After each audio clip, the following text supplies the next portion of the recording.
WhatsApp guys, कैसे हो आप सब। So I hope you all are fine. तो हम लोग अपने फिफ्थ चैप्टर पे थे, ratios, proportions and variations.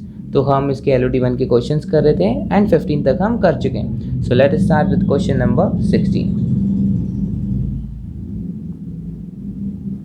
So let's read. If three numbers are in the ratio 1:3:5 and half the sum is 9, then the ratio of the cubes of the numbers is। तो देखो question बहुत easy है। क्या बोला है, तीन numbers हैं in the ratio 1:3:5, ठीक है, एंड उनका सम का हाफ 9 के बराबर है, ठीक है। तो हम मान लेते हैं let the numbers be as x, 3x and 5x, है ना। पहले भी हम ऐसे करते थे कि जब रेशियो दे रखा है तीन नंबर्स का 1:3:5 जैसे, तो हम इसको x के टर्म्स में कन्वर्ट कर देते थे, जैसे 1 x, 3 x एंड 5 x। तो अब क्या बोला है कि इन तीन नंबर्स का सम जो है उसका अगर हाफ कर दें तो वो 9 के इक्वल आएगा। तो x plus 3x plus 5x, इनका सम का अगर हम हाफ करेंगे तो ये किसके इक्वल आएगा, दैट इज इक्वल टू 9, ठीक है। तो इसे सॉल्व कर लेते हैं। 9x/2 is equal to 9 and x is equal to 9 into 2/9। तो x की वैल्यू आ गई हमारी 2, ठीक है। तो नंबर्स कौन कौन से आ गए हमारे पास, देखो x की वैल्यू है 2, तो नंबर्स आ गए हमारे पास x, 3x, 5x थे, तो नंबर्स आ गए 2, 3 into 2 that is 6, 5 into 2 that is 10। तो नंबर्स हैं हमारे 2, 6 एंड 10। अब क्या पूछा है, then the ratio of the cubes of their numbers is. अब इन नंबर्स का जब हम क्यूब कर दें और फिर उसका रेशियो निकालें तो वो किसके इक्वल होगा। तो इनका क्यूब कितना होगा अगर हम रेशियो के टर्म्स में बोले तो 2 into 2 into 2, right, is 2, 6 into 6 into 6, ठीक है, इज 2, 10 इंटू 10 इंटू 10, ठीक है। तो यही होगा इनके क्यूब का रेशियो। तो सर इतनी कौन कैलकुलेशन करेगा, तो अब मत करो इतनी कैलकुलेशन। आप क्या कर सकते हो, इन नंबर्स को ही आप छोटे उसमें लिख सकते हो, जैसे 2:6:10 है, इसको अगर हम 2 से डिवाइड कर दें तो नंबर 1:3:5 हो जाएगा, है ना। अब आप इसी का ही क्यूब कर दो, बात तो एक ही है ना। अगर आप इसका क्यूब करोगे या फिर आप इसका क्यूब करोगे, क्यों, क्योंकि हमें रेशियो में निकालना है एंड रेशियो में डिवाइड करना ही पड़ता है, तो हम ऐसे भी लिख सकते हैं। तो अगर हम इसका क्यूब निकालेंगे तो कितना आएगा, 1 का क्यूब इज़ 1, इज 2, 3 का cube 3 into 3 into 3 that is 27, is 2, 5 का cube 5 into 5 that is 25, 25 into 5 that is 125। So 1:27 into 25 is your answer, option number C. Now question number 17. The ratio between two numbers is 7:11 and their LCM is 154. The first number is, तो ये भी बहुत easy है। Ratio के दे रखा है दो numbers का 7:11, तो हम मान लेते हैं पहला नंबर है 7x एंड दूसरा नंबर है 11x, ठीक है। And their LCM is 154। अच्छा, तो इन दोनों नंबर्स का LCM 154 है। तो बताओ 7x और 11x का अगर हम LCM निकालेंगे तो कितना होगा। तो देखो ये दोनों प्राइम नंबर्स हैं, तो इनका कुछ कॉमन मल्टीपल तो है नहीं, तो फिर हम LCM में इन दोनों को ही मल्टीप्लाई कर देते हैं। 7 टाइम्स 11 इज 77 और x एज इट इज़। तो फिर जब भी हम LCM निकालते हैं हम ऐसे ही निकालते हैं ना। तो फिलहाल तो यहाँ पर पूरा LCM करके नहीं दिखाना, बस ये बताया कि ये जो 77x है जो कि LCM आया है, ये किसकी इक्वल है, 154 के इक्वल है। तो इससे x की वैल्यू कितनी आ जाएगी, 154 डिवाइडेड बाय 77 दैट इज़ 2, ठीक है। तो नंबर हमारे पास कौन सा आ गया, 7x एंड 11x, मतलब फर्स्ट नंबर कितना हो गया, फर्स्ट नंबर हो गया 7 into 2 that is 14। Option number A is your answer. Now question number 18.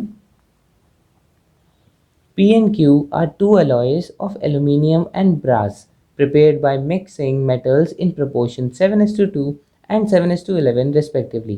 If equal quantities of the two alloys are melted to form a third alloy R, the proportion of aluminium and brass in R will be। So question में बोला क्या है, P and Q are two alloys. Alloys का मतलब होता है वो metals जो कि दो या दो से ज़्यादा मेटल्स के कॉम्बिनेशन से बनते हैं, ठीक है। एंड यहाँ पर कॉम्बिनेशन क्या है, एल्यूमिनियम एंड ब्रास का। तो पी एंड क्यू दो एलॉयज हैं, एल्यूमिनियम एंड ब्रास से प्रिपेयर होते हैं, तो उनका रेशियो क्या है, पी में तो 7:2 है ब्रास और एल्यूमिनियम का, एंड 7:11 क्यू में है। तो पी वाले में देखो, पी में एल्यूमिनियम इज टू ब्रास कितना है, एज 7:2 का कॉम्बिनेशन है, ठीक है। एंड क्यू में कितना है, क्यू में एल्यूमिनियम इस टू ब्रास का कॉम्बिनेशन है एज 7:11, ठीक है। If equal quantities of two alloys are melted to form a third alloy R. अब क्या हुआ, इक्वल क्वांटिटी हमने पी की भी ली एंड क्यू की भी ली, और उससे क्या किया, उससे पिघला के एक नया एलॉय बना दिया आर, ठीक है। तो बताओ the proportion of aluminium and brass in R will be. तो बताओ जो नया एलॉय आएगा आर, उसमें एल्यूमिनियम एंड ब्रास कितने प्रोपोर्शन में होगा। देखो इसे हम कैसे करेंगे, पहले तो हम एक क्वांटिटी मान लेंगे, एक क्वांटिटी एज्यूम कर लेंगे कि इतनी अमाउंट की क्वांटिटी दोनों में से हमने ली है, ठीक है। क्योंकि यहाँ पर बोला गया है if equal quantities of the two alloys are melted, मतलब क्वांटिटीज तो इक्वल हैं, तो हम क्वांटिटी ऐसी कौन सी लें जिससे कैलकुलेशन ईजी हो जाए, वो वाली क्वांटिटी लेंगे। तो देखो 7+2 कितना होता है 9, एंड 7+11 कितना होता है 18। तो हमें वो नंबर लेना है जो 9 और 18 का मल्टीपल हो। तो 9 18 दोनों का मल्टीपल कौन सा है 18, है ना। तो हम मान लेते हैं, एज्यूम कर लेते हैं कि 18 केजीज की हमने क्वांटिटी ली, ठीक है। केजीज ले लो, ग्राम्स ले लो, कुछ भी ले लो, मैंने केजीज मान लिया। तो 18 केजीज की हमने क्वांटिटी ली पी से भी एंड क्यू से भी, ठीक है, क्योंकि इक्वल अमाउंट है। तो अब बताओ अगर हम 18 केजीज पी में से लेंगे तो उसमें एल्यूमिनियम कितना होगा एंड उसमें ब्रास कितना होगा। तो पहले हम पी की बात करते हैं, ठीक है। 18 किलो में से कितना एल्यूमिनियम एंड कितना ब्रास होगा। तो एल्यूमिनियम होगा आपका 7 है, तो 7 डिवाइडेड बाय टोटल कितना है 9 इंटू 18, ठीक है। तो 9 से 18 कट गया एंड 7 2 ज़ार 14। तो 14 केजीज 18 में से एल्यूमिनियम है पी में, ठीक है। एंड सिमिलरली बी में कितना होगा, या तो आप ऐसे ही कर लो 2/9 इंटू 18, तो ये आ जाएगा आपका 4, या फिर आप डायरेक्ट 18 में से 14 माइनस कर देते तब भी आ जाता, ठीक है। तो हमें पता चल गया जब हमने 18 किलो का एलॉय लिया तो उसमें 14 किलो का एल्यूमिनियम था एंड ब्रास था 4 केजीज का पी में, ठीक है। ऐसे ही हम सिमिलरली क्यू में भी निकालेंगे। क्यू में ए कितना हो गया आपका 7, ठीक है, लेकिन यहाँ पर टोटल डिफरेंट है। 7 डिवाइडेड बाय टोटल कितना है 7+11 दैट इज 18 इंटू क्वान्टिटी कितनी थी 18, ठीक है। देखा, तभी हमने ये वाला अमाउंट लिया था, ठीक है, जिससे कैलकुलेशन ईजी हो जाए। एज्यूम करने को तो आप 100 भी कर सकते थे, लेकिन फिर पॉइंट में आता एंड कन्फ्यूजन होती। तो ये कितना आ जाएगा 7 केजीज, ठीक है। एंड बी का कितना आ जाएगा ब्रास का 11 डिवाइडेड बाय 18 इंटू 18, तो ये आ जाएगा 11 केजीज। तो अब ये 18 केजी का एलॉय हमने पी से भी लिया एंड क्यू से भी लिया, तो उसमें एल्यूमिनियम हमारा कितना निकला, पी से तो हमें एल्यूमिनियम मिला 14 किलो का, ठीक है। एंड क्यू से कितना मिला 7 केजीज का, तो टोटल एल्यूमिनियम हो गया हमारा 14 + 7 डिवाइडेड बाय, क्योंकि हमें रेशियो निकालना है, ब्रास का कितना हो गया। ब्रास हमारे पास देखो पी से मिला 4 केजीज, 4 प्लस क्यू से कितना मिला हमें 11 केजीज, ठीक है, प्लस 11। तो इसका हम रेशियो निकाल लेते हैं, 14 + 7 that is 21 divided by 4 + 11 that is 15। तो इसको और सॉल्व कर लो, 3 × 7 एंड 3 × 5, तो 7:5 का आपका न्यू रेशियो आ गया। So option number C is your answer. Now question number 19. If 10 men working 6 hours a day can do a piece of work in 15 days, in how many days will 20 men working 14 hours a day do the same work? तो देखो ये तो similar question है जो कि हमने पहले भी कर चुके हैं। तो इसमें क्या है, हम टोटल वर्किंग आवर्स निकालेंगे। देखो कैसे, देखो मेन कितने थे 10, ठीक है, एंड एक दिन में कितना काम करते थे, पर डे का काम उनका है 6 hours a day, ठीक है। एंड कितने दिन तक काम किया उन्होंने, नंबर ऑफ डेज 15। तो इससे हमारा टोटल वर्किंग आवर्स निकल जाएगा। देखो अगर एक दिन उन्होंने 6 घंटा काम किया एंड उन्होंने 15 दिन तक काम किया, तो उनका कितना टोटल काम हो जाएगा 15 × 6, ठीक है। एंड 10 लोगों ने किया था तो हम इसको भी मल्टीप्लाई कर देंगे। तो 15 दिन 6 घंटे का काम रोज़ का, तो 15 × 6 90 घंटे। 90 घंटे कितने लोगों ने काम किया, 10 लोगों ने, तो 90 × 10 900।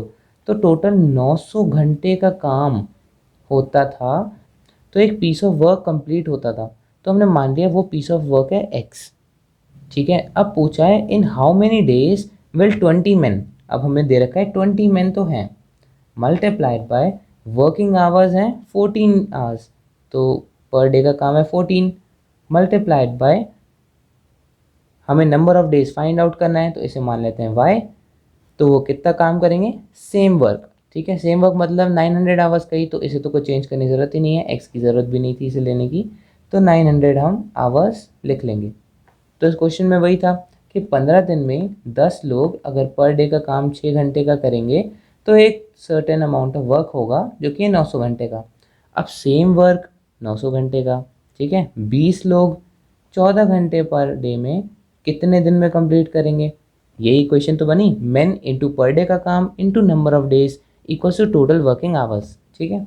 सो इसे सॉल्व कर लो, y is equal to 900 divided by 20 multiplied by 14। So 0 से 0 cancel, 2 times 45, so 45 divide by 14 ये आ जाएगा आपका कुछ 3.214। तो कौन सा ऑप्शन हो गया, option number A is your answer, 3.21 days. Now question number 20, the income of P and Q are in the ratio 1:2 and their expenditure are in the ratio of 1:3.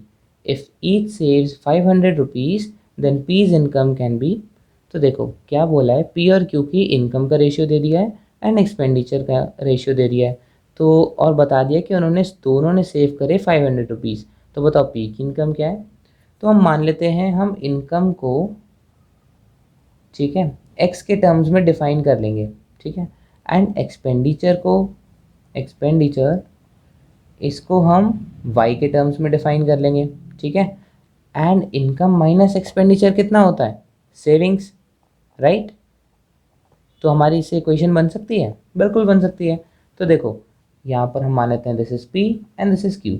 तो पी और क्यू का income का ratio कितना है, 1:2, है ना। तो हम इसे लिख सकते हैं एज 1x, 1x मतलब x एंड 2x, ठीक है। एंड एक्सपेंडिचर का रेशियो कितना है, 1:3, मतलब इसे हम लिख सकते हैं y एंड इसे हम लिख सकते हैं 3y, है ना। बीच में माइनस का साइन लगा देते हैं। एंड हमारी सेविंग कितनी आ रही है, 500 की, तो इक्वल टू 500। तो हमारे पास इक्वेशन आ गई, x minus y is equal to 500 and 2x minus 3y is equal to 500।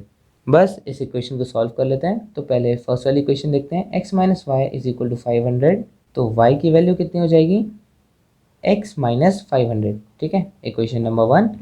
अब सेकेंड इक्वेशन जो है 2x minus 3y is equal to 500, इसमें हम y की वैल्यू डाल देंगे एज x माइनस 500, ठीक है, is equal to 500। So 2x minus 3x plus 5 3 15 is equal to 500।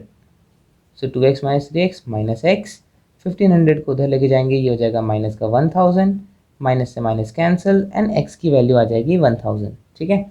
And हमें पूछा क्या था, p की इनकम बताओ। तो p की इनकम कितनी थी, हमने x माना था, वही हमने आंसर निकाला है, x की वैल्यू है 1000, तो p की कितनी इनकम हो गई, ₹1000 is your answer, option number A. So these were the solutions from 16 to 20। I hope आपको समझ में आया होगा। कोई भी दिक्कत हो तो उसे कमेंट सेक्शन में पूछ लेना। एंड अगर वीडियो अच्छी लगी so don't forget to like, share and subscribe to our channel. And thank you so much for watching.